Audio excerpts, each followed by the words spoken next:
नमस्कार किसान भाइयों, मैं श्रेया यादव स्वागत करती हूँ आपका पशु पे चर्चा में तीसरे एपिसोड में।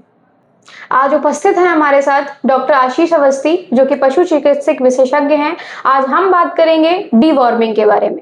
नमस्कार डॉक्टर साहब, स्वागत है आपका पशु पे चर्चा में तीसरे एपिसोड में। धन्यवाद जी, आज हम बात करेंगे डीवॉर्मिंग के बारे में।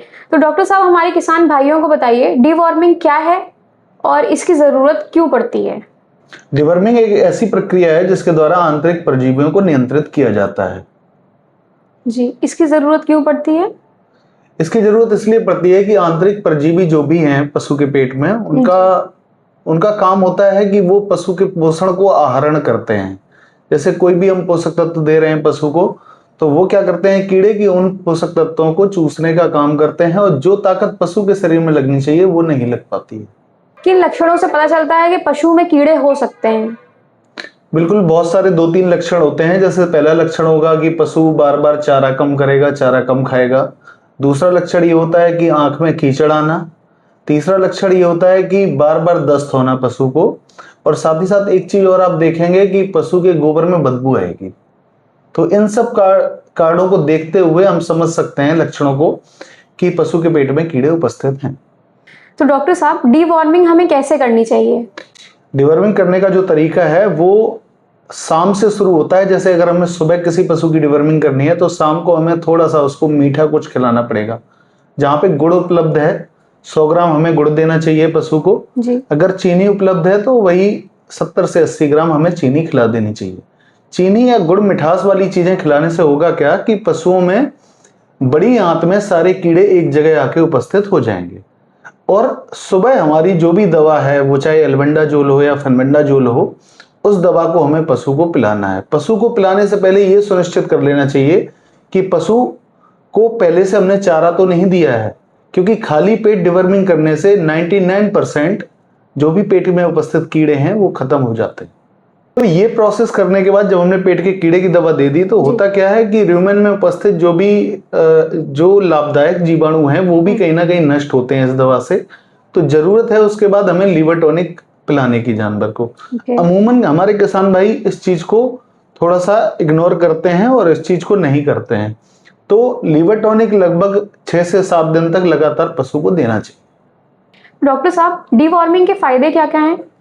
डिवर्मिंग के फायदे देखें तो 3 से 4 फायदे होते हैं। सबसे पहला यह है कि जब भी हम डिवर्मिंग कराते हैं तो पशु की पाचन शक्ति अच्छी होती है जी। साथ ही साथ जो उसका दूध का उत्पादन है और फैट SNF है वो भी मेंटेन होती है। साथ ही साथ उसकी जो बॉडी ग्रोथ है, जो BCS है, बॉडी कंडीशन स्कोर, वो भी मेंटेन रहता है। और आखिरी जो फायदा है वो ये है कि उसकी गर्भधारण जो क्षमता है वो भी कहीं ना कहीं उसमें भी फायदा मिलता है। डॉक्टर साहब, डीवॉर्मिंग हमें कब करनी चाहिए। डिवर्मिंग करने का सीधा ये रहता है कि अगर पशु ने आज बच्चा दिया है जी, तो कोशिश हमें करनी है कि हमें 21वें-22वें दिन उसकी पहली डिवर्मिंग हम करवा दें। तो 21वें-22वें दिन जब डिवर्मिंग होगी तो वो समय से पशु हीट पे भी आएगा और पहली बार में कंसीव करने के चांसेस ज्यादा हो जाते हैं। अगर हम ओवरऑल देखें कि कितनी बार हमें करना है तो साल में 4 बार हर एक 3 महीने पे पशु को पेट के कीड़े की दवा देनी चाहिए। साथ ही साथ ये भी ध्यान रखना है कि पेट के कीड़े की दवा जो हमने पिछली बार दी थी उस हमें सॉल्ट को बदल के कोई दूसरी दवा लानी है। पशु में कहीं ना कहीं उस दवा के प्रति सहनशीलता आ जाती है। तो अब समय है डॉक्टर की सलाह का। डॉक्टर साहब, आज आप हमारे किसान भाइयों को क्या महत्वपूर्ण सलाह देना चाहेंगे। किसान भाइयों को मैं ये सलाह देना चाहूंगा कि हम लोगों को पशु ये नहीं देखना है कि कौन सा पशु दूध दे रहा है या कौन सा पशु दूध नहीं दे रहा है। सभी तरीके के पशुओं में हमें डिवर्मिंग करवानी है और इसका इंतजार नहीं करना है कि वो लक्षण दिखें तभी हम उसकी डिवर्मिंग कराएं।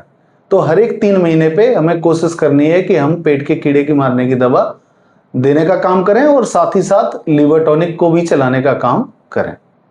धन्यवाद डॉक्टर साहब, आपने आज बहुत ही महत्वपूर्ण सलाह हमारे किसान भाइयों के साथ साझा की है। बहुत बहुत धन्यवाद आपका। Thank you.